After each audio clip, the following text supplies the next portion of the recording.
সুপ্রিয় দর্শক শ্রোতা, আশা করি আপনারা সবাই ভালো আছেন, সুস্থ আছেন, সুন্দর আছেন। আজ আমি এশিয়া মহাদেশের সবথেকে প্রাচীন ও অন্যতম বৃহত্তম বটবৃক্ষ দেখতে হাজির হয়েছি। শুধু আমি নয়, আমার সাথে সাথে আপনাদেরও দেখাবার জন্য আমি ভিডিওটি অন করলাম। এটা হচ্ছে প্রবেশের মূল পথ। আমি ভিতরে প্রবেশ করছি। ভিতরে প্রবেশ করার পর পাখির কিচিমিচির শব্দ শুনে হৃদয়টা শীতল হয়ে গেল। তো আমরা সামনের দিকে এগিয়ে যেতেই একটি সাইনবোর্ড দেখতে পারলাম।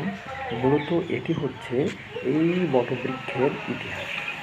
তো চলুন এই ইতিহাসটাকে আমরা সংক্ষেপে জেনে নিই। এটি হচ্ছে এশিয়া মহাদেশের সবথেকে প্রাচীন ও অন্যতম বৃহত্তম বটবৃক্ষ।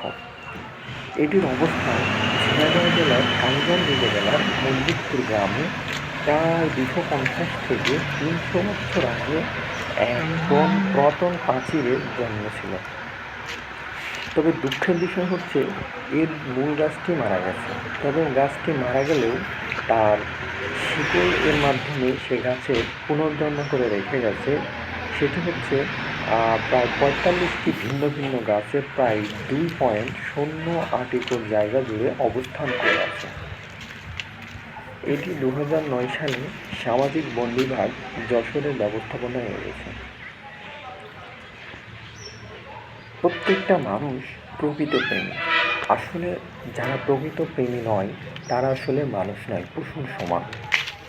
তবে আমি সবাইকে অনুরোধ করব, যারা প্রকৃত প্রেমী এবং প্রাকৃতিককে পরিবেশকে ভালোবাসে তারা অবশ্যই এই জায়গা থেকে আসবেন এবং দেখবেন। আশা করি আপনাদের মনটা ভালো হবে।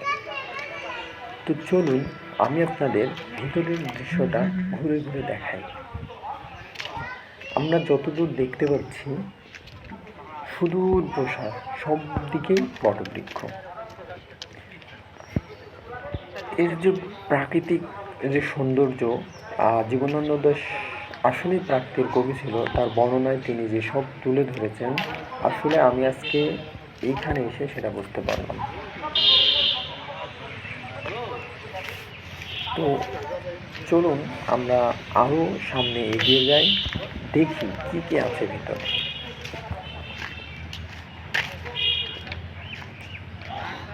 চতুর্দিকে শুধুই বটবৃক্ষ।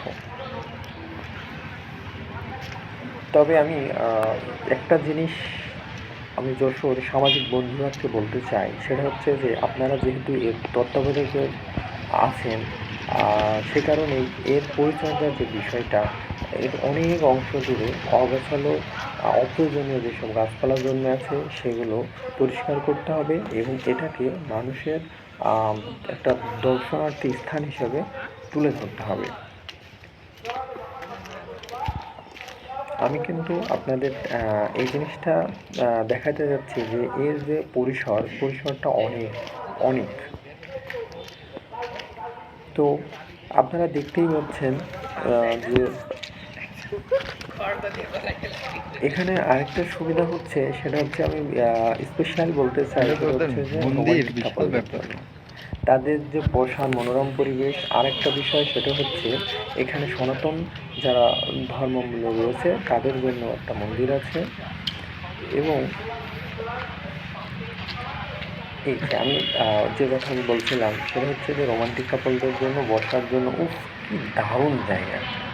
তবে এখানে দুষ্টু মিষ্টি প্রেমের আলাপ হলেও কেউ কখনো নিষেধ করে না তাদেরকে।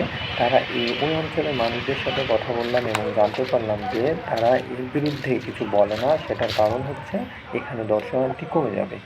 এখানে বাইরেই এক ঝালমুড়ি মামার সাথে কথা হলো, তিনি বললেন যে এখানে প্রত্যেক দিন 150 থেকে 200 মানুষ আসে এবং সিজনাল যেহেতু ঈদ, পয়লা বৈশাখের কেন্দ্র করে এর ভিতরে একটা মেলার আয়োজন করা হয়, তখন নাকি এখানে মানুষের পদচারণার কোনো জায়গায় থাকে না। এই বলে আমি আমার ভিডিওটি শেষ করলাম। ভালো লাগলে ফলো করুন।